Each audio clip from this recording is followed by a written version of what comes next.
Seigneur, roi de gloire. Seigneur, roi de gloire. Seigneur, roi de gloire.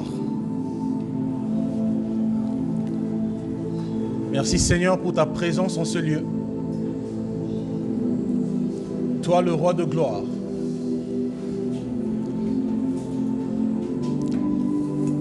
Merci pour ta présence en ce lieu.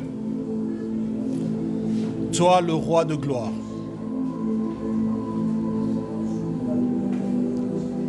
Impose Seigneur ton règne glorieux en ce lieu, dans nos vies Seigneur. Impose ton règne glorieux. Il faut que tu l'imposes Seigneur, il faut que tu nous imposes. Il faut que tu imposes au monde des ténèbres ton règne. Il faut que tu imposes à ce monde rebelle ton règne. Il faut que tu domines, Seigneur. Nous voulons ton règne, Seigneur. Nous voulons ton règne, Seigneur. Que les démoniaques, que les possédés vivent ton règne. Que les captifs vivent ton règne. Que les malades, Seigneur, soient témoins de ton règne.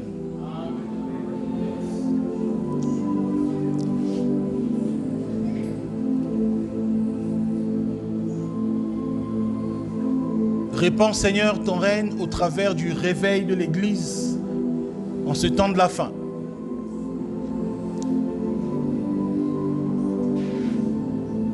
Nous voulons ton règne, Seigneur. Nous voulons ton règne, Seigneur. Nous voulons ton règne, Seigneur.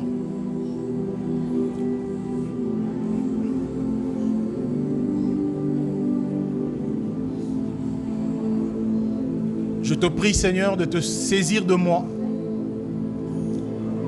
de prendre le contrôle total de moi et de parler à ton peuple qui veut entendre ta voix. Car tes brebis doivent entendre ta voix et te suivre. Je tremble, Seigneur, au moment où il faut que je parle de ta part, car cela est une très grande responsabilité pour laquelle tu nous demanderas des comptes. Aide-moi par ton esprit à transmettre fidèlement ta parole, ta pensée, à ne pas atténuer la teneur de la vérité, à ne pas corrompre ta parole, à parler de ta part, Seigneur. Cette génération a besoin d'entendre ta voix. Cette génération a besoin d'entendre ta parole. S'il te plaît, viens nous parler. Viens nous réformer. Viens nous enseigner et viens nous réveiller. Nom de Yeshua. Amen. On est en train de parler depuis quelques dimanches de la réforme doctrinale urgence de l'heure.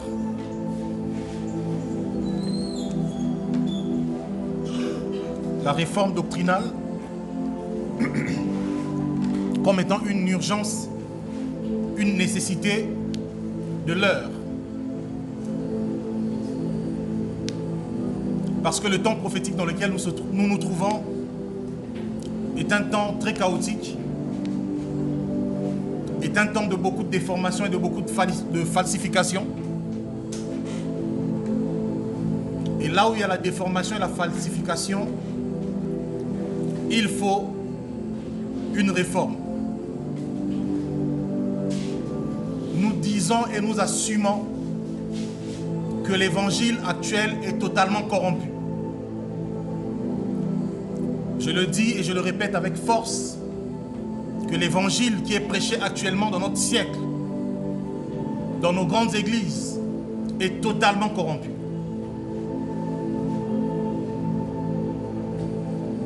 Et le fait que vous soyez là, en train d'entendre ces choses, signifie que le Seigneur est en train de vous recruter pour rebâtir ce qui a été détruit. Voilà pourquoi je vous dis, mes frères et sœurs, prenons-nous au sérieux. Prenons-nous au sérieux.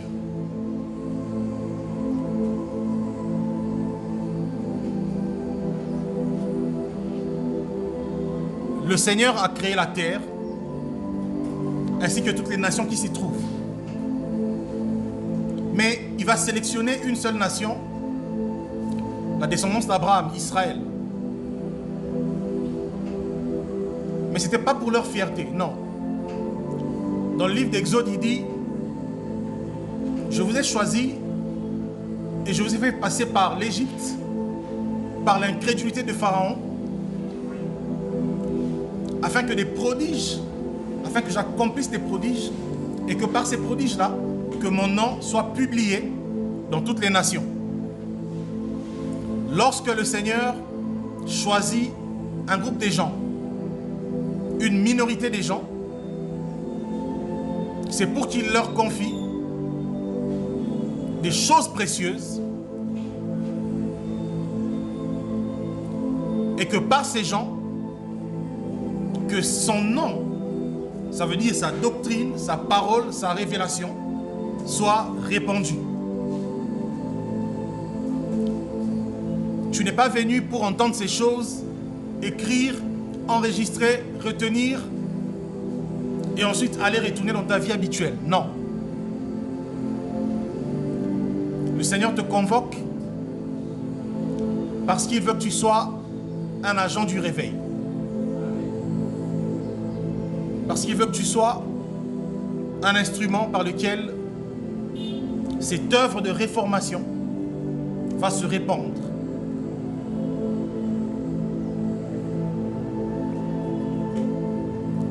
Nous avons dimanche passé parlé de l'Église.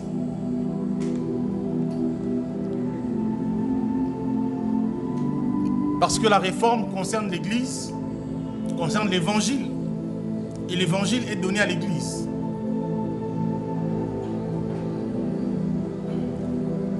Et il fallait donc qu'on puisse un peu redéfinir ce qu'on entend ou ce qu'on peut entendre par l'Église.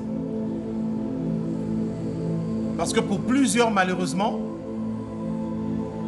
la notion de l'Église est encore liée à un bâtiment, à un endroit, à la beauté et à la splendeur d'une habitation, des briques, des murs et des marbres,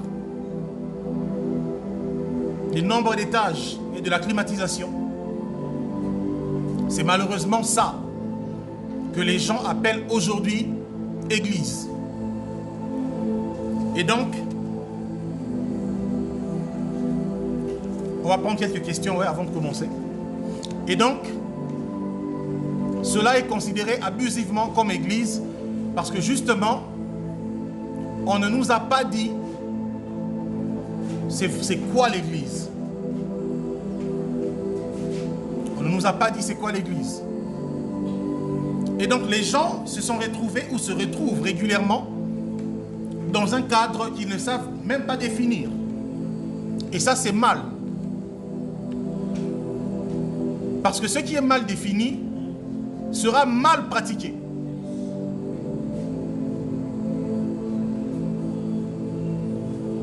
Le problème avec l'ignorance, c'est que ça nous emmène dans des mauvaises pratiques. Et quelquefois de bonne foi. Parfois on est sincère, on est honnête, mais dans l'erreur, dans la fausseté. On peut être sincère, mais dans la fausseté. Et j'atteste qu'il y a beaucoup de gens qui sont vrais, qui aiment le Seigneur, qui cherchent le Seigneur, mais dans l'ignorance. Parce que les choses ne leur sont pas définies selon la saine doctrine.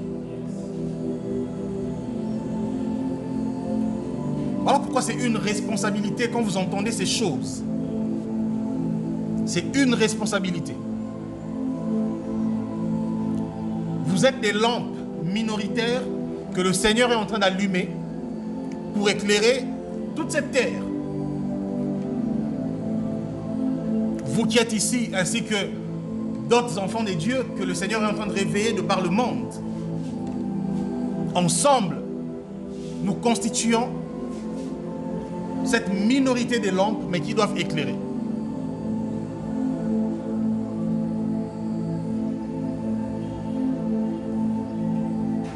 Et l'Église, c'est tout simplement, comme on l'a dit, le corps de Christ, comme on le sait d'ailleurs.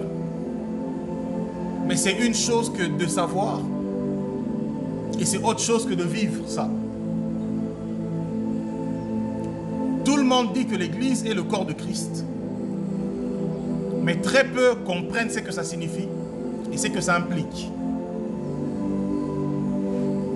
Du coup, on est tombé dans un fonctionnement qui n'a rien à voir avec le corps. Rien à voir. Vous permettez qu'on prenne les questions le dimanche prochain.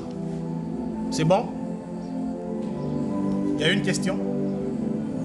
Vas-y, parce que là, je vais me lancer. Vas-y. Un peu à haute voix. Ok.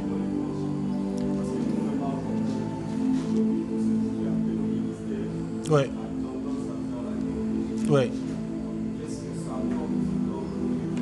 Ouais.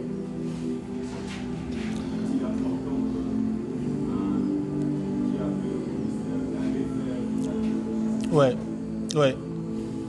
Alors notre frère demande quel est l'apport de la théologie aujourd'hui dans l'exercice du ministère, parce que justement c'est devenu pratiquement un passage obligé pour tous ceux qui sont appelés au ministère. Écoutez,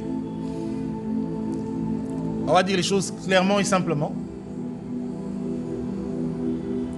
La théologie, elle n'a aucun apport particulier par rapport à la dimension révélationnelle de Christ et de la connaissance de Christ. Aucun apport. Mais alors, mais vraiment, aucun. La théologie, c'est une science, comme toute autre. Ce n'est pas un péché de la faire en tant que science. Ça peut vous permettre d'apprendre un peu l'histoire, d'apprendre un peu toutes ces choses-là. Mais l'évangile, c'est autre chose. L'évangile, c'est autre chose. C'est pour ça qu'on va parler de l'évangile aujourd'hui.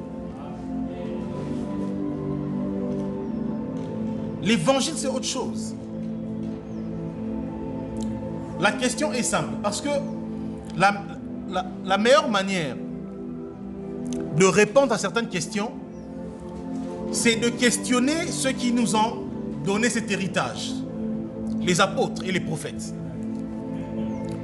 Comment ont-ils fait pour avoir une aussi grande et profonde révélation de Christ?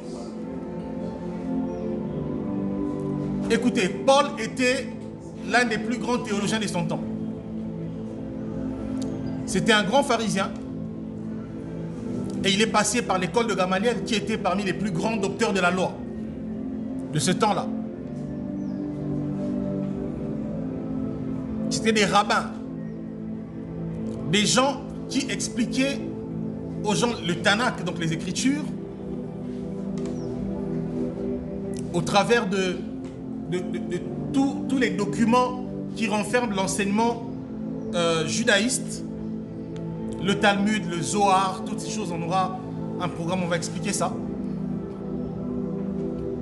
Et je vous assure que quand vous tombez sur un livre comme le Talmud, c'est plus gros que la Bible. Parce que c'est l'ensemble des interprétations et des interprétations des rabbins par rapport à la Torah. Mais donc Paul avait tout ça comme connaissance. Mais quand il a rencontré Yeshua, Il dit toutes ces choses-là, je les regarde maintenant comme de la boue. Ça veut dire ça ne m'a servi à rien. Voilà pourquoi à sa rencontre avec le Seigneur, il fallait que les écailles tombent. Donc, Paul pensait être quelqu'un qui voit au travers de la théologie. Parce que la théologie te donne l'impression de voir Dieu, de connaître Dieu. Parce que théologie, c'est deux mots, théos et logos. Donc, Dieu et étude. Donc, étude de Dieu. Ça te donne l'impression d'étudier Dieu et de voir Dieu et de connaître Dieu. Jusqu'au jour où le Seigneur lui-même vient se révéler à toi et les écailles tombent. Et tu te rends compte ce jour-là que tout ce que tu pensais connaître ou avoir compris n'était rien du tout. J'ai beaucoup d'amis qui ont des diplômes, des distinctions en théologie. Mais quand ils ont été éclairés par le Seigneur lui-même, beaucoup ont déchiré leur diplôme. Maintenant, je ne suis pas en train de dire que forcément la théologie, elle est diabolique. Non. Mais je dis que c'est une science, comme toutes les autres. Donc, si on a un véritable appel et qu'on est passé par la théologie, on ne sera pas en train, tu n'es pas en train de prêcher le vrai évangile parce que tu as fait la théologie. Non. Tu prêches le vrai évangile parce que Christ te l'a confié. Parce qu'il a dit à Pierre que ces choses ne peuvent pas être révélées par la chair et le sang, si ce n'est par le Père qui est dans les cieux. Donc, celui qui fait la théologie ne pêche pas. Celui qui ne la fait pas ne pêche pas non plus. Le plus important, c'est de recevoir la révélation de Christ. Je connais des hommes de Dieu qui ont fait la théologie, qui sont des modèles aussi dans la foi, des très bons prédicateurs, à l'exemple de Jacques-André Vernon qu'on a connu, à l'exemple de Jimmy Swaggart, un vieux prédicateur. Tous ces hommes-là ont eu à influencer aussi l'évangile dans leur temps. Mais je ne pense pas que ce soit les résultats de la théologie. Je pense que c'est le résultat du dépôt qu'ils ont reçu du Seigneur lui-même. Tout simplement. Pourquoi? Parce que les plus grands hérétiques du monde figurent parmi les théologiens. Quand vous lisez l'histoire de l'Église, au travers des âges, vous verrez que les gens qui ont falsifié l'Évangile, c'est des grands théologiens. Des très grands. Des gens qu'on appelle même des pères de l'Église, selon le langage de la religion. Parce que l'Église, en réalité, n'a qu'un seul père, c'est Yeshua. Donc, nous devons plutôt rechercher l'expérience que Moïse avait eue.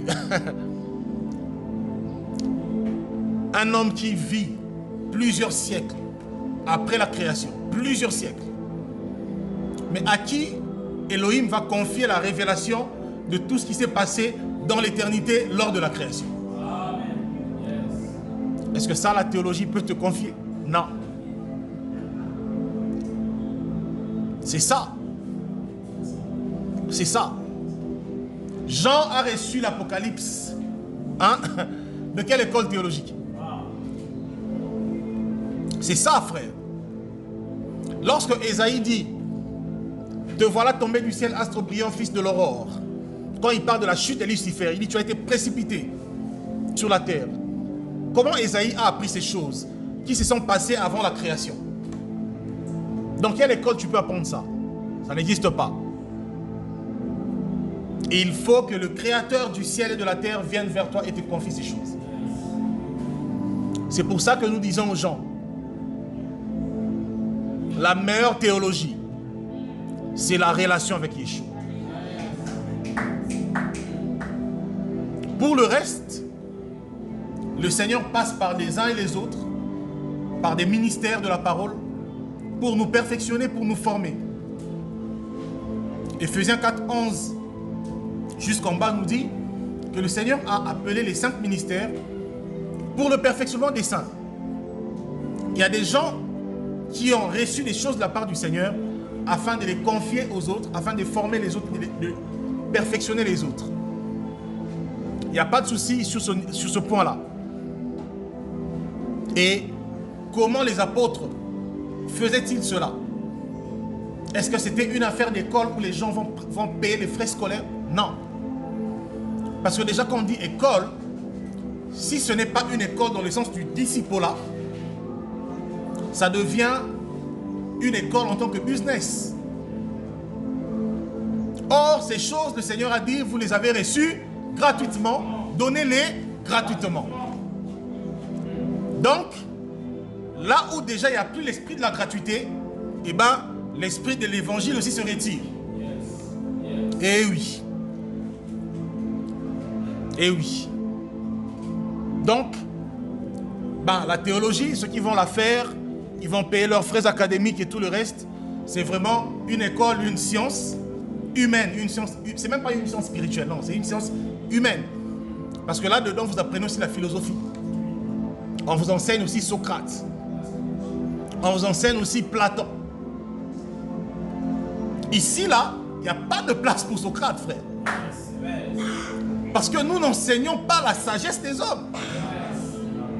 C'est ça le problème.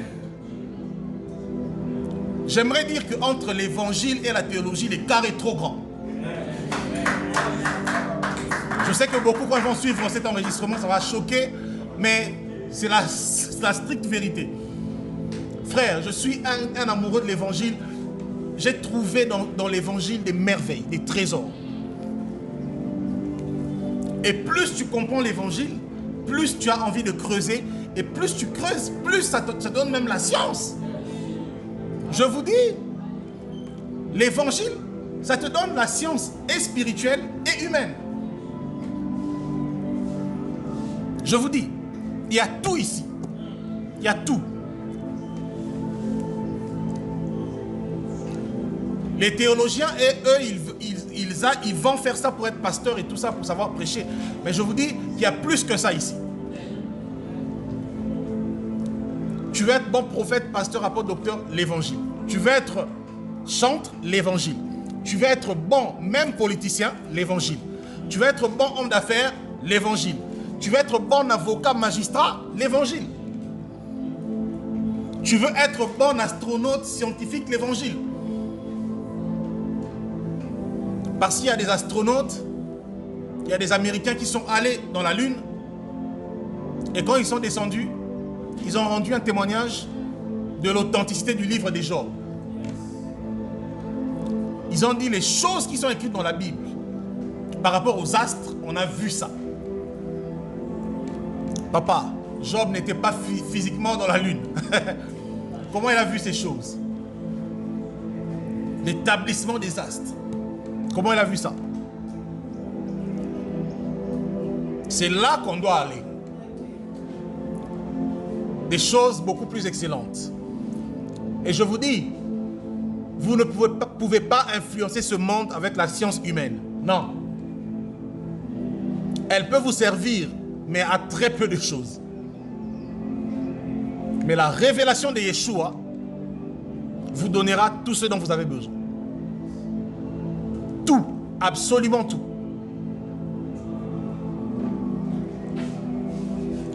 Comment est-ce que Étienne faisait pour avoir une réponse avec une si grande connaissance devant le Sanhédrin qui était considéré qui était constitué plutôt de tous les docteurs de la loi d'Israël, donc de tous les professeurs de théologie en Israël. Mais toutes les fois qu'ils ont essayé d'arrêter des disciples, ce n'était pas possible. Pendant qu'ils disaient Salomon nous a laissé le temple, Étienne leur disait que je dois vous rappeler que Salomon notre père a dit que le ciel est ton trône et la terre est ton marchepied. Le ciel est le trône de Dieu et la terre est son marchepied. Alors, quelle maison vous me bâtirez, vous? Et Étienne leur rappelle que le Dieu qui a créé le ciel et la terre n'habite pas dans des maisons faites des mains d'hommes. Pendant ces temps-là, les théologiens, pharisiens et scribes, et sadducéens et bionites et autres, étaient en train de se battre à orner le temple. Parce que c'était soi-disant la maison de Dieu. Mais ils n'avaient pas la révélation que le véritable temple, que la véritable maison de Dieu, c'est constitué des pierres vivantes. Le corps de Yeshua. Alors que lui-même, Yeshua, dans le livre de Jean, pouvait dire: détruisez ce corps, ce temple, et je le rebâtirai en 3 jours. Comment Nicodème, Gamaliel, tout ça, n'ont pas vu tout ça? Comment? Malheureusement, ces gens sont en train de préparer des lois afin que dans les années qui viennent, que tout celui qui n'a pas fait la théologie ne soit pas prédicateur. J'ai même appris qu'au Rwanda, c'est déjà le cas. Je dois vérifier encore. C'est déjà le cas. Voilà. Maintenant, vous imaginez des gouvernants, des autorités qui sont eux-mêmes des païens. Maintenant, c'est à eux de vous décerner le droit de prêcher après être passé par la théologie. En d'autres termes, c'est maintenant eux qui nous appellent au sacerdoce. Eux-mêmes qui sont morts spirituellement. Et vous verrez que ces choses seront soutenues par qui? Mais justement par des pasteurs théologiens. Pourquoi? Parce qu'en réalité, ce n'est pas l'évangile leur problème. Leur problème, c'est la théologie dénominationnelle. Parce que chaque dénomination aujourd'hui a sa théologie. Si tu vas chez les catholiques, on va te dire la théologie catholique. C'est ce qu'ils font au séminaire, au petit et grand séminaire. Il y a la théologie protestante. Quand tu vas chez eux, on te parle de tout ça, la liturgie, toutes ces choses. Il y a la théologie baptiste. Ils te disent, nous on croit en telle chose et non en telle autre chose. Mais parfois, quand vous vérifiez les choses auxquelles ils ne croient pas, figurent dans la doctrine. Donc tout ça, frère, c'est de la distraction. La théologie des théologies, c'est la parole de Yeshua. Ouvre ta Bible, lis-la et laisse le Saint-Esprit t'illuminer. C'est ça, frère. J'aime quand Jésus dit aux apôtres: allez partout, faites de toutes les nations mes disciples et enseignez-leur à observer ce que je vous ai prescrit. Et ce que Yeshua nous a prescrit est là. Les détails des enseignements ou de l'enseignement de Christ est dans les épîtres. Pourquoi? Parce que dans les épîtres, les apôtres justement parlent avec détail de ce que Yeshua leur a prescrit. C'est si simple que ça. Mais parfois, nos courants théologiques vont au-delà, en dehors de ce que le Seigneur a prescrit. Alors dites-moi, pensez que moi je peux encourager quelqu'un à aller faire la théologie? Jamais. Puisque moi-même, je ne suis pas le fruit de la théologie. Et je pense que si vous êtes bénis au travers de l'œuvre que le Seigneur a accomplie par ma petite personne, et ben c'est la preuve justement que le Seigneur peut faire tellement de choses, qu'il peut accorder tellement de dons aux gens sans passer par toutes ces choses-là. Donc c'est que les hommes ont établi comme principe, le Seigneur n'a rien à voir avec ça. Rien à voir. Waouh. À Moïse, le Seigneur a dit: viens ici dans la tente d'assignation. Waouh. Là, vous m'avez provoqué. Frère, il ne fallait pas poser cette question. On risque d'oublier tout ça aujourd'hui. Écoutez, on va parler de la théologie de Moïse. Le Seigneur dit à Moïse: viens ici, viens au mont Sinaï. Le Seigneur le rencontre d'abord dans le désert. Et voyez avec moi la théologie de Moïse. Comment il reçoit la révélation de Dieu. Premièrement, on lui dit, premièrement, il entend, il voit le feu, et au milieu du feu, un arbrisseau, hein, le buisson ardent. Et là-dedans, il y a quoi? Une voix qui lui parle. Et qui lui dit quoi? ôte tes souliers. Car le lieu où tu te trouves est saint. Attention, c'était pas la sainteté, là, c'était pas la sainteté du lieu en tant que montagne, non.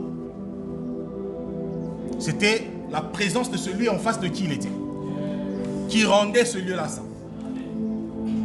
C'est comme en ce moment, ce lieu où on est saint. Maintenant, comment est-ce possible que l'on puisse rencontrer le Seigneur, non pas par un messager, non pas par un ange, mais on voit le mélange d'un arbre, d'un feu et d'une voix qui sort. Le problème, c'est que dans toutes les Écritures, il s'agit de Christ. Or, dans l'épître des Jean, Yeshua se révèle comme l'arbre. Il dit, je suis le cep. Vous êtes des vignerons. Voilà pourquoi c'est lui l'arbre de vie.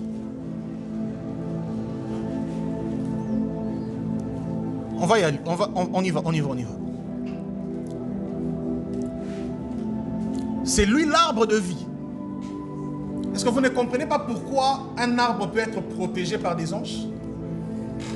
Parce que dans Éden, devant l'arbre de vie, il y avait des chérubins avec des épées flamboyantes. Or, les chérubins sont des anges porteurs de la gloire. Parce que dans les livres d'Ézéchiel, la Bible nous dit que la gloire de Dieu se déplaçait et elle était portée par des chérubins. Voilà pourquoi dans le tabernacle, là où il y avait l'arche de l'alliance, il y avait quoi? Des chérubins. Au-dessus de l'arche de l'alliance, il y avait des chérubins sur le propitiatoire. Or, l'arche de l'alliance, c'est l'image du trône de gloire. Donc, là où il y a la gloire de Yeshua, il y a des chérubins.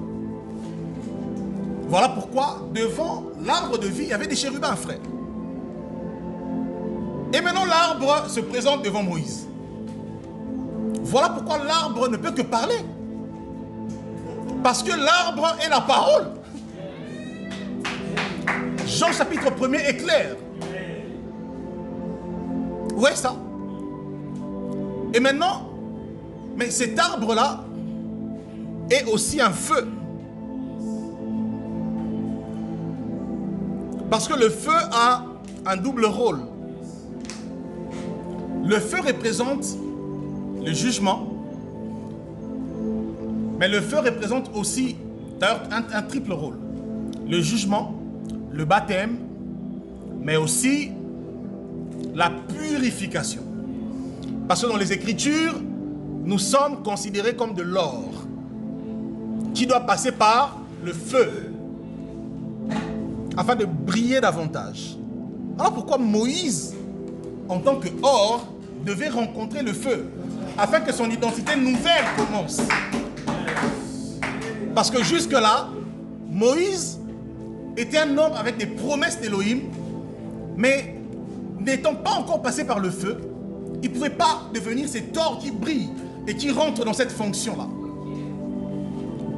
Et il rencontre le feu. Donc, le buisson ardent, c'était Christ qui parlait à Moïse. Et lui dit quoi? Ôte tes souliers.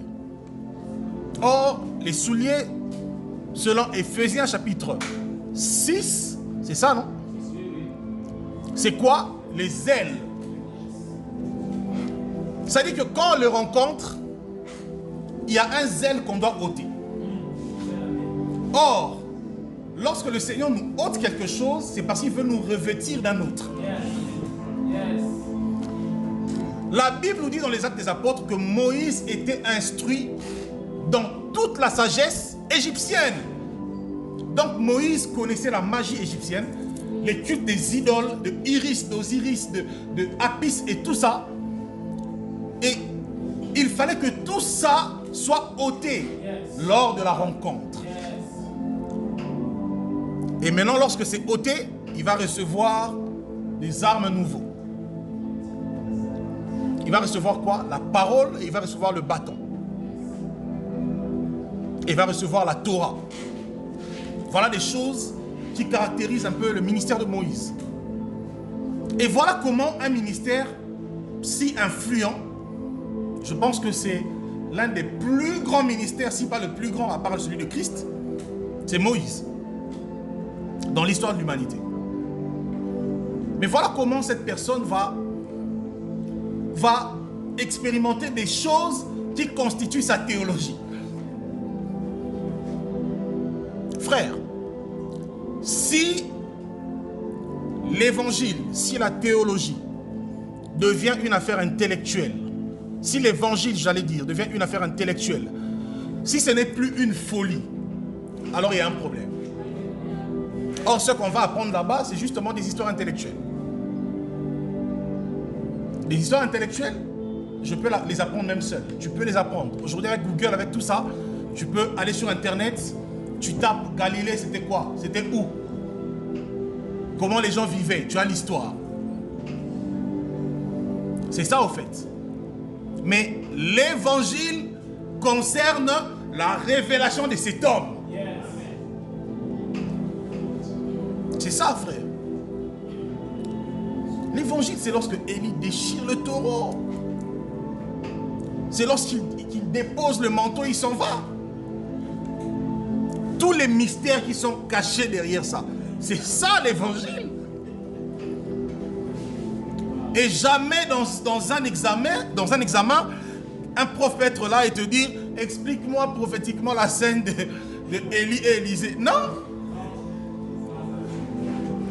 Donc, ce n'est pas une science spirituelle. C'est une science humaine. Si le Seigneur vous appelle réellement, et si vous êtes engagé dans cet appel-là, consacré avec sérieux et vérité dans cet appel, frère, je vous dis, le Seigneur vous mettra au large. Je peux vous choquer, ce n'est pas de l'orgueil. Mais celui qui a un vrai appel du Seigneur, même les plus grands docteurs de théologie qui n'ont pas un appel du Seigneur fléchiront devant lui. Tu sortiras des connaissances extraordinaires. Extraordinaires. Donc, retournons à la source. Et la source, c'est Yeshua Mashiach.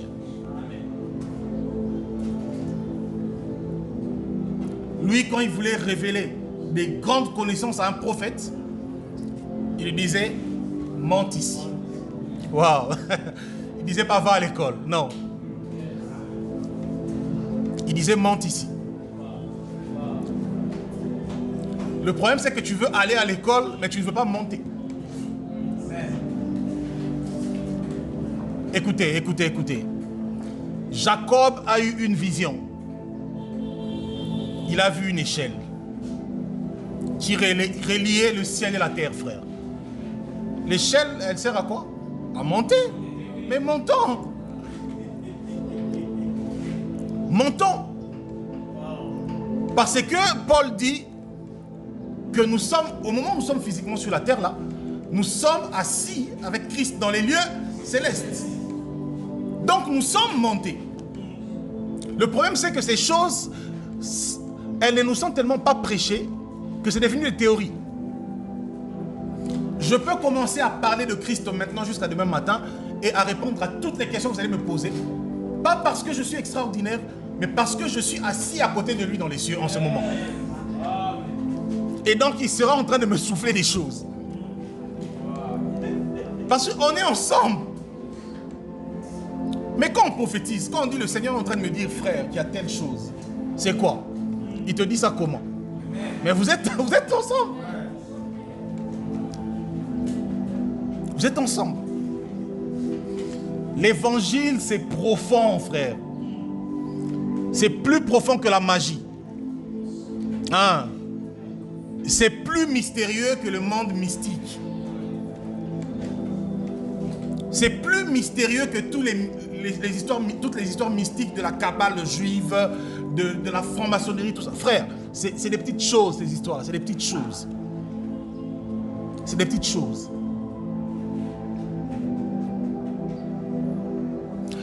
Je suis impatient qu'on ait un programme dont le thème sera la Bible.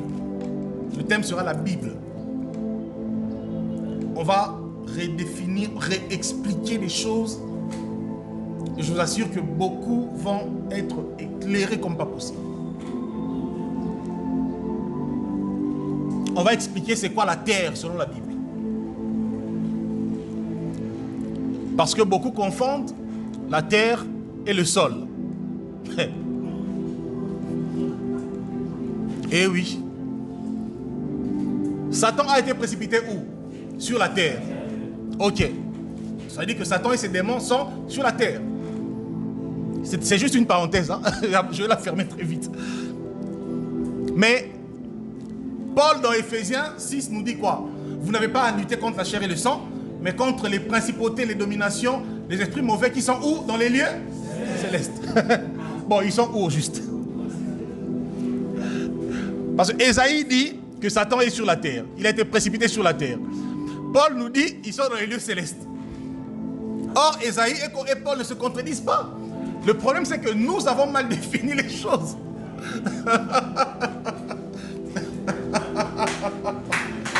Frère, vous n'avez pas le droit de manquer à ce genre de programme. Vous ratez beaucoup de choses. Il y en a tout plein dans le paquet que le Seigneur a confié. Tout plein. Il y a une différence entre le sol, le sec et tout ça, et la terre. La terre, selon les Écritures, c'est ce monde qui englobe le visible et l'invisible, mais seulement où le diable a été précipité. Voilà pourquoi Jésus lui-même appelle le diable le prince de ce monde. Et maintenant, puisque le sol qui est habité par les humains n'est qu'un champ d'exécution, donc le diable, il dirige le gouvernement de la terre à partir des lieux célestes. Mais ces lieux célestes-là, qui sont spirituels, Elohim considère ça aussi comme la terre. C'est ce que Ésaïe nous dit. C'était juste une parenthèse pour nous mettre un peu l'eau dans la bouche et nous donner la soif. La soif de creuser. Ouais. Et cet exemple-là, je suis sûr qu'après cette réunion, beaucoup vont changer leur manière de lire la Bible. Beaucoup, quand ils lisent la Bible, voudront questionner un peu, mais qu'est-ce qu'on voulait dire ici en réalité? Eh oui. Et ça, c'est pas de la théologie humaine, frère. C'est pas de la théologie humaine. Ouais, frère, merveille. Voilà, merci pour la parole. On a déjà été de savoir. Déjà, nous sommes confrontés à. Et maintenant, nous sommes confrontés à cette réalité qui nous est imposée. Ouais. Nous sommes encore en gestation, mais déjà, nous allons vivre cela. Le fait que celui qui n'a pas fait la théologie ne va pas exercer. Ouais. Voilà, uniquement. Ouais. Maintenant, qu'est-ce que vous nous proposez? Quelle est la solution pour que nous puissions au moins prêcher, parce que l'impératif nous est imposé que nous devons. Les évangélistes nous devons les partager. Alors que faire? Devons-nous aller faire la théologie juste dans les soucis que ces âmes-là soient sauvés? Devons-nous rester dans des maisons parce que ces gens-là nous imposent la théologie et que nous considérons que la théologie n'est pas... Très bien. Très bien. Le frère pose la question si, puisque la théologie commence à être imposée avant d'être prédicateur de l'évangile, il y a des pays déjà qui imposent ça comme le Rwanda et tout, et au Congo ça arrive aussi. Ouais, c'est déjà en gestation, ouais. Alors que faire? C'est simple. Que faire? 1. Acte 1:8. Vous recevrez le Saint-Esprit, vous serez mes témoins. Au fait, Cette parole-là n'est pas une recommandation seulement. C'est une promesse. Ça veut dire que ceux qui ont le Saint-Esprit vont témoigner de Christ. Ils vont prêcher. Et personne ne peut arrêter le témoignage de Christ. Frère, le monde peut adopter ses lois. L'évangile sera prêché. L'homosexualité est reconnue en France. Elle est légalisée, non? Voilà. Est-ce qu'il n'y a pas de chrétiens en France qui dénoncent l'homosexualité? Voilà. On en connaît. 2. Matthieu chapitre 16 verset 18. Les portes des séjours des morts ne prévaudront point contre l'Église. Parce que toutes ces choses-là, ce sont des manœuvres du diable pour prendre en fait les gens qui ont la sémence de Christ, les emmener dans une école et déposer en eux une autre sémence. Le Seigneur vous appelle prédicateur, eux vont là-bas et ils vous engrossent, ils vous déposent une autre sémence et vous sortez philosophe. Et vous sortez hérétique. Donc, ce sont des manœuvres des portes du séjour des morts. Mais mon maître a promis que ces portes-là ne peuvent pas renverser l'Église. Donc, ils n'ont qu'à faire leur loi. L'évangile va être prêché selon le modèle biblique. Frère, souvent quand on lit la Bible, hein, je ne sais pas comment vous vous sentez quand vous lisez la Bible. Moi, quand je lis la Bible, quand je lis l'histoire des gens comme Élie, après Jacques me dit que Élie était quelqu'un de la même nature que toi. Parfois je me retire un peu, je dis mais Seigneur, est-ce que c'est sérieux? Il était vraiment de la même nature que moi. Et après, je finis par fonctionner un peu comme dans un esprit archaïque. Je prends ça comme ça. C'est-à-dire que je ne conçois pas l'évangile tel qu'il est actuellement. Non. Physiquement, je suis vraiment dans le 21e siècle. Mais spirituellement, frère, je suis dans l'an 30 après Jésus, 480 ans avant Jésus. Je suis dans l'Ancien Testament et le Nouveau Testament. Et les prophètes et les apôtres. Pourquoi? Parce que là, vous rencontrez des gens qui sont dans une société où l'adversité est forte, mais qui ont été indestructibles. Non seulement ils ont été indestructibles, mais ils ont aussi été productifs, et même très productifs. Jézabel peut avoir autour d'elle, à la table d'Akab, tous les prophètes, et Élie peut rester seul. Mais Élie, à lui seul, va finalement renverser tous les prophètes de Jézabel et d'Akab, les prophètes de Baal. C'est ça le problème. Donc, si le système religieux et le système politique se mettent ensemble pour étouffer l'évangile, je vous dis que les Élis seront là. L'autel sera restauré et le feu se manifestera. Frère, si je meurs demain, gardez ces enregistrements, écoutez-les encore et encore et encore. Parce que je vous dis, le vent là qui arrive, ça peut être avec ou sans nous, parce qu'on n'est que des passagers sur la terre. Mais je vous dis, je vous promets, le Seigneur m'a dit ça, il m'a dit, personne ne peut arrêter ce qui commence là. Personne. Personne. Personne. Les organisations peuvent se faire. Les gens peuvent se réunir.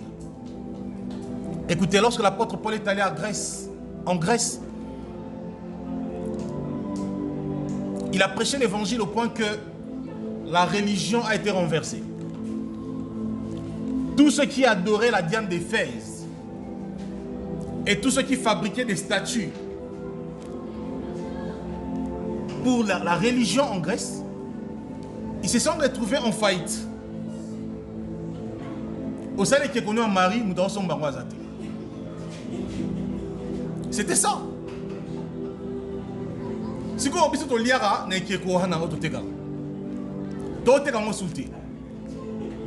donc, qu'est-ce qui s'est passé en Grèce? Et les commerçants, et les artisans, et les gourous se sont ligués. Ils ont dit non, ce gars, on doit le tuer. Et les chefs religieux se sont mis ensemble en jeûne. Alors que les groupes qui s'étaient réunis, normalement, c'est des sectes qui ne s'entendent pas. Mais ce jour-là, ces sectes se sont entendus. Ils ont formé un seul corps, l'écuménisme. Voilà pourquoi l'écuménisme, ça tue l'évangile. Vous voyez des pasteurs qui ont dénoncé les catholiques et tout ça. Ils ont dénoncé les Kimbangu et tout ça. Mais pour l'argent et le pouvoir et la CENI, qu'est-ce qui se passe? Ils vont se retrouver, ils vont former un seul corps. Genèse 11, la Babylone. Donnons-nous un nom. Mettons-nous ensemble. Quand c'est comme ça, l'esprit qui est derrière, c'est l'esprit qui vient tuer l'évangile. Mais le problème, c'est que ce n'est pas possible. Parce que ces gens ont jeûné. Ils ont dit, nous ne mangerons pas jusqu'à ce que ce Paul mourra. Frère, Paul a prêché la vérité jusqu'à sa vieillesse. Et après, fatigué de ses jours, il a dit, j'ai combattu le bon combat. J'ai achevé la course. Maintenant, là, je sens que je pars. La couronne incorruptible m'est réservée. La ligue du monde des ténèbres ne peut pas arrêter des gens qui ont un mandat de la part du Seigneur.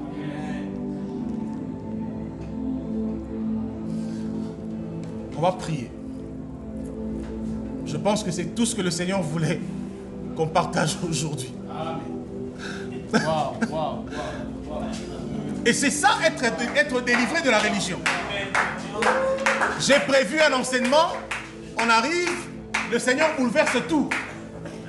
Ok, on va revoir ça le dimanche prochain s'il le permettra. Parce que de toutes les façons, quand on priait, on disait Seigneur, toi dis ce que tu as prévu. Je pense que nous avons besoin de vivre le réveil, mais non pas comme il nous a été présenté dans ce siècle. Nous allons être affranchis, frères, de la course d'aller bâtir des églises. Je vais vous dire une chose.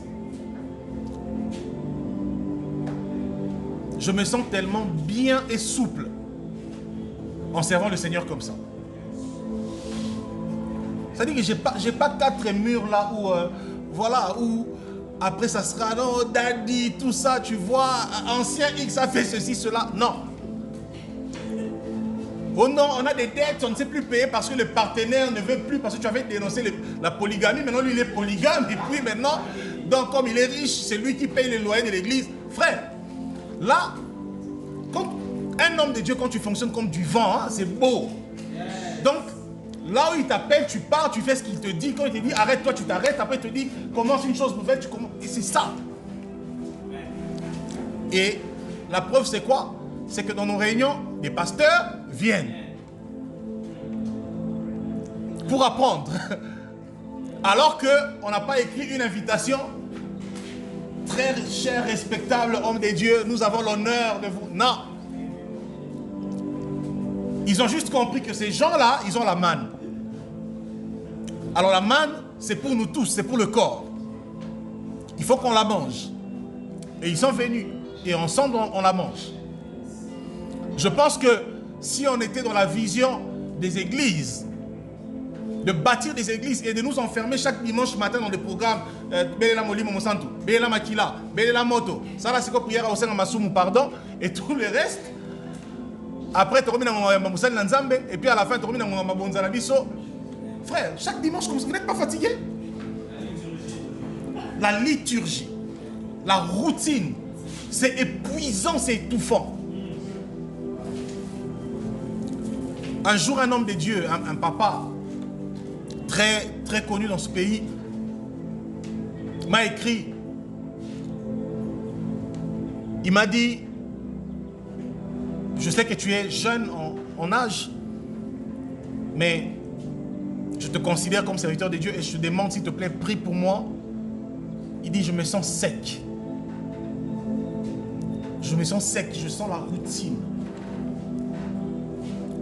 Et au fait, quelques jours avant qu'il m'écrive ça, le Seigneur m'avait déjà donné une vision où je le voyais dans un cercueil comme mort, sauf qu'il avait un sachet qui entourait sa tête, qui couvrait sa tête.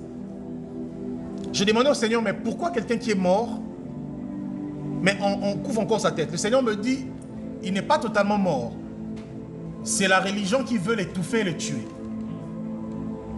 Et j'ai dit au Seigneur, mais connaissant le monsieur, si je vais lui dire ces choses, il ne me croira pas. Donc toi-même, touche-le pour qu'il fasse le pas. Ça n'a pas pris 3 semaines. Il m'a écrit pour me dire, je me sens étouffé. Je me sens sec. Après, je lui ai dit, justement, il y a quelques jours, le Seigneur m'a montré ça. Je pense que le Seigneur t'appelle à passer à une autre étape. Le système religieux, il étouffe, frère. Regardez, on était ici en train de prier. J'adorais le Seigneur. Avec mon santé, je chantais. Après, le Seigneur me disait, appelle X, appelle Y, adorez-moi ensemble. Vous allez conduire ce temps ensemble. J'ai signalé au frère, j'ai dit, appelle la soeur, appelle le frère et tout. Et une chorale de circonstances s'est créée. On a chanté pour le Seigneur. Et après, c'est fini. Vous voyez ça? Maintenant, on n'est pas obligé de venir ici dimanche prochain et de dire que notre chorale des dimanches est là. Non. Non. C'est ça. Parce que si on en fait une chorale, ça devient une responsabilité. Ça veut dire que même le jour où la choriste ou le choriste sait qu'il ne marche plus avec le Seigneur, au lieu de s'asseoir et de se repentir, il va se sentir obligé de venir pour faire quoi? Chanter. C'est ça le mal avec la religion. La religion, elle nous maintient dans l'exercice et elle tue notre âme. Tel que je suis là, si à un certain moment je sens que j'ai beaucoup de choses à revoir avec le Seigneur par rapport à ma vie, que j'ai vraiment besoin de me ressourcer, frère, je vous dirai, mes frères, ces jours-ci, je ne prêche pas, je ne serai pas présent. Donc, on va arrêter un moment. Ceux qui se réunissent dans d'autres cadres, gloire à Dieu, eux vont continuer. Parce que je suis aussi une âme du Seigneur. Et oui, j'ai aussi mes faiblesses, j'ai aussi besoin d'être entretenu par le Seigneur. Je ne suis pas obligé de venir tous les jours prêcher parce que là, tu as un col pastoral. Non. Quel mafuta? Quel mafuta? J'ai besoin que mon père spirituel, ça veut dire Yeshua, puisque c'est lui notre seul père spirituel, j'ai besoin qu'il m'entretienne. C'est pour ça que par moment, on arrête aussi. Mais si on était obligé d'être une église, comment tu vas reculer un peu pour te ressourcer? Non, les gens vont te dire, non, daddy, tu vois, daddy, quand tu n'es pas là, les choses ne marchent pas, daddy et tout ça. Mais tu es conscient que dans ton mariage, ça va bientôt, le divorce arrive, parce que ça ne va plus en famille. Tu n'as plus le temps pour ta femme, tu n'as plus le temps pour tes enfants, tu as le temps tout le temps, église. Et comme vous voyez dans les murs, sur les murs là, c'est programme. Lundi, réunion de maman. Mardi, réunion de papa. Mercredi, intercession. Jeudi, prière de délivrance. Vendredi, l'homme de Dieu reçoit de 12h à 18h. Samedi, réunion de jeûne et répétition. Dimanche, culte d'action de grâce. Frère. Et c'est ça qu'on appelle vie chrétienne? Non. La vie chrétienne, ce n'est pas une vie d'activité ecclésiastique. La vie chrétienne, c'est la vie missionnaire dans les nations, frère. Nous sommes missionnaires partout où nous sommes. À l'université, tu es missionnaire. À l'école, tu es missionnaire. Au travail, tu es missionnaire. Dans l'église, tu es missionnaire. Dans le ministère, tu es missionnaire. À l'école biblique, tu es missionnaire. Partout, tu es missionnaire. Donc, si je ne vous prêche pas ici, ou si je ne prêche pas dans une église, ça ne sera pas pour moi une raison de dire que je ne suis pas en train d'exercer mon ministère, mais non. Paul a prêché à l'école de Tyrannus, ce n'était pas une église. C'était un lieu où les gens se retrouvaient pour partager sur la philosophie. Il est allé là-bas, il a prêché Christ. Pierre est allé prêcher dans la maison d'un certain Corneille. Si tu cherches Pierre à l'église, lui il est chez Corneille. En train d'expérimenter, en train d'être témoin de l'expérience du baptême du Saint-Esprit. Frère, j'aime la vision apostolique parce que c'est la folie. C'est des gens qu'on ne peut plus trop calculer. C'est ça, frère. Parfois, vous cherchez Philippe à Jérusalem, alors qu'il est en Samarie. Il est en train de renverser Simon le magicien. Et toute la ville croit en l'évangile. Mais tout ça, attendez, tout ça après quoi? Tout ça après quoi? Après avoir prêché le nick éthiopien. Et il a disparu. Frère, le Seigneur a fait disparaître Philippe pour le faire apparaître en Samarie. Quand je vous dis que l'évangile est plus mystique que les histoires de cabales juives là et tout ça, vous ne comprenez pas. Vous ne comprenez pas. Oh, les occultistes sortir du corps, oh, voyage astral et tout ça. Mais frère, on est au-delà de ça. Amen. Le problème, c'est que vous ne pouvez pas bien vivre ces choses parce que vous n'êtes pas enseigné par rapport à cela. Parce que l'enseignement produit la vie de la chose. Et oui. Comment vous pouvez m'expliquer qu'un gars comme Daniel a dit des choses dans ses prophéties qui traversent les temps. Le jour où on va étudier l'eschatologie, vous verrez que Daniel a vu des choses qui vont de son temps jusqu'à l'avènement de Yeshua. Daniel parle, prophétise sur l'empire babylonien. Il prophétise sur l'empire des Mèdes et des Perses.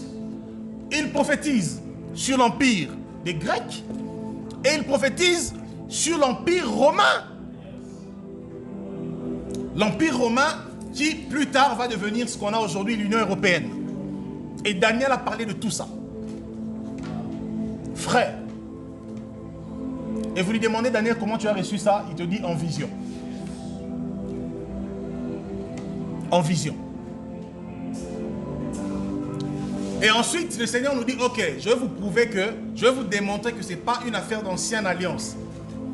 Dans la nouvelle alliance aussi, je vais un peu vous faire goûter aux expériences de Daniel là. Et puis, il dit, Jean, viens ici. Waouh! Jean était le dernier apôtre à vivre. Et avant cela, le Seigneur l'a pris.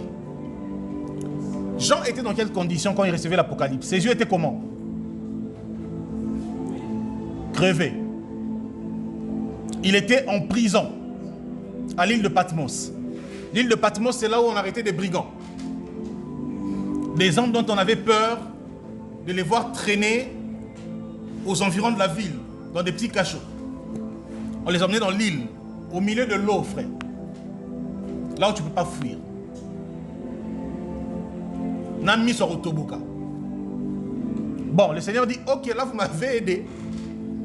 Parce que parfois, quand nos yeux voient trop ce qu'il y a dans le monde, ça nous empêche de monter. Parce que le plus important, frère, c'est de ne pas voir ce qu'il y a là. Le plus frère, oh, j'ai envie de dire que l'évangile qui nous fait voir les voitures, les maisons, ce n'est pas l'évangile. Ouais, ça. Voilà pourquoi Yeshua, quand il regarde les pharisiens, qui pourtant voyaient Israël fonctionner, ils voyaient leur religion fonctionner, Yeshua leur dit, vous êtes aveugles. Parce que le vrai aveugle, ce n'est pas celui qui a les yeux crevés. Le vrai aveugle, c'est celui qui n'a aucune révélation de Yeshua. C'est celui qui n'a aucune révélation de ces mystères. Paul dit que notre évangile est voilé, et il est voilé pour ceux qui périssent. Donc quand tu n'es pas éclairé par Yeshua, tu as deux identités, aveugle et mort. Et c'est ça la religion. La religion actuelle là, elle est aveugle et elle est morte. Pourtant, elle a des bâtiments, elle a des belles voitures, elle a des belles chaînes de télé, mais elle est morte et elle est aveugle. C'est pourquoi je me bats tous les jours, je dis Seigneur, ne me retire pas ta révélation, s'il te plaît. Je ne veux pas rentrer dans une routine, dans des pratiques religieuses là, qui m'empêchent de grandir dans ta connaissance. Parce qu'au moment où Jean avait les yeux crevés, il était en train de recevoir la prophétie par excellence, frère. Regardez, toute la Bible nous parle de qui? De Christ, non? Maintenant, écoutez, le livre d'Apocalypse de Jean, c'est le seul livre, en plus le dernier de la Bible, c'est le seul livre qui vient vraiment confirmer que toute la Bible a parlé de Jésus. Pourquoi? Parce que dans Apocalypse chapitre 1er, on dit révélation de Jésus-Christ. En d'autres termes, Jean, qui avait les yeux crevés, reçoit maintenant la révélation qui va clôturer toutes ces révélations qui vont de Genèse à 1 Pierre, 2 Pierre, 3, je sais pas, Jude, 1 Jean, 2 Jean, tout ça là. Et Jean vient dans l'Apocalypse, il dit, je viens résumer tout ça ici. Et le message c'est quoi? C'est que 1, il est ressuscité. 2, il tient les clés de la mort et du séjour des morts. 3, il revient bientôt. 4, nous régnerons avec lui. 5, d'éternité en éternité. Frère, et ça c'est des choses que l'homme a vues alors que ses yeux étaient crevés. Nous voulons maintenant dire, Seigneur, creuve nos yeux par rapport aux choses de ce monde et ouvre nos yeux par rapport aux choses de l'esprit. Est-ce qu'on peut prier au nom de Yeshua? Renda sakarabada sadada kabada.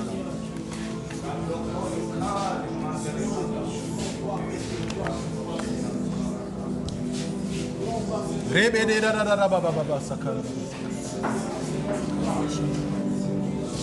Randa bara baba baba baba. Hendari kedea sakarabada se. Yeshua, Yeshua, Yeshua.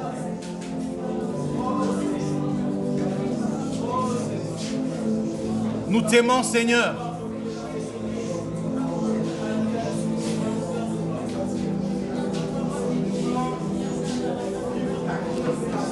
Nous t'aimons, Seigneur.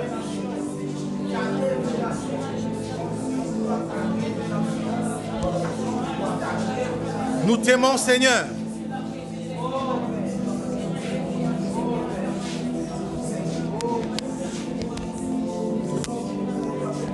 Nous t'aimons, Seigneur. Kanderada sikebrada baba baba karabasaka. Yendarabada sakarabada.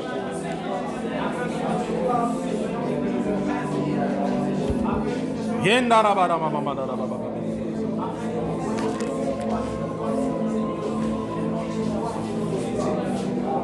We love you, Yeshua, Lord.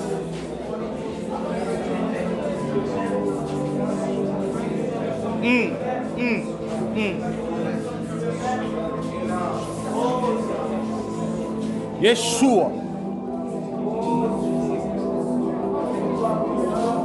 Yeshua. Lendaraba karabada sakarababa.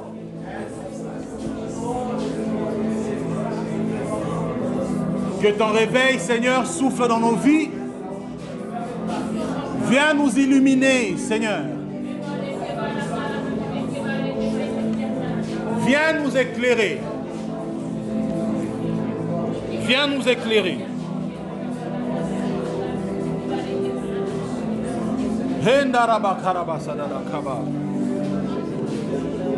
Oh, Yeshua. Yeshua. Yeshua HaMashiach. Yeshua HaMashiach. Yeshua HaMashiach. Yeshua HaMashiach.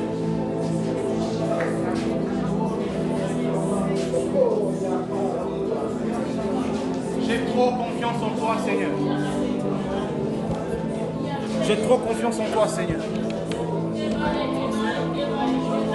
J'ai trop confiance en toi, Seigneur.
Voici en ce lieu,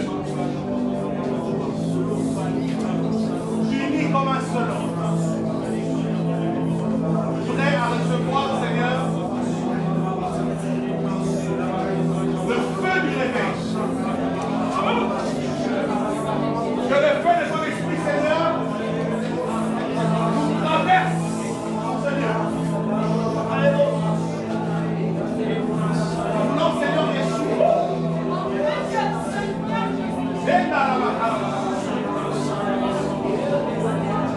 Nous voulons, Seigneur Yeshua,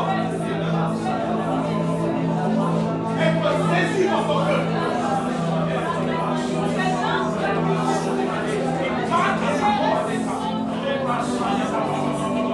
Nous voulons que ton feu nous touche.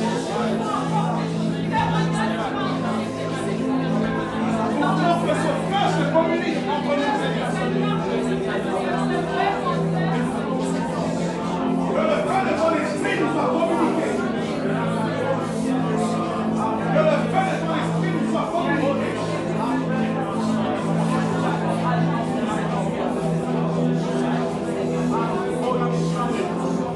Viens déverser ton feu sur nous. La parole dit que tu fais de tes serviteurs des flammes de feu.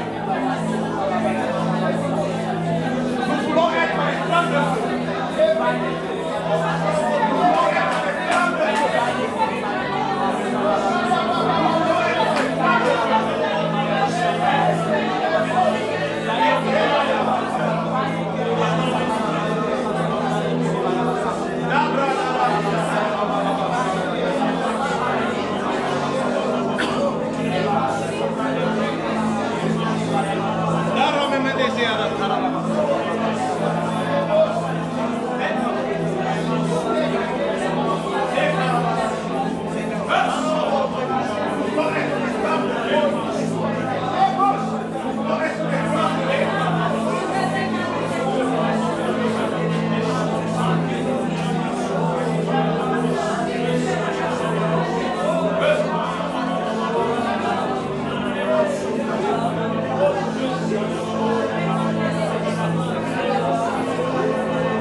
gloire est en ce lieu, Seigneur.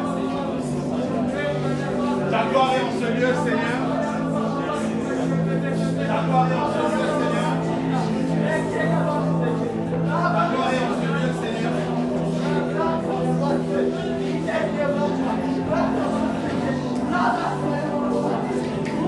Laissez-la tranquille.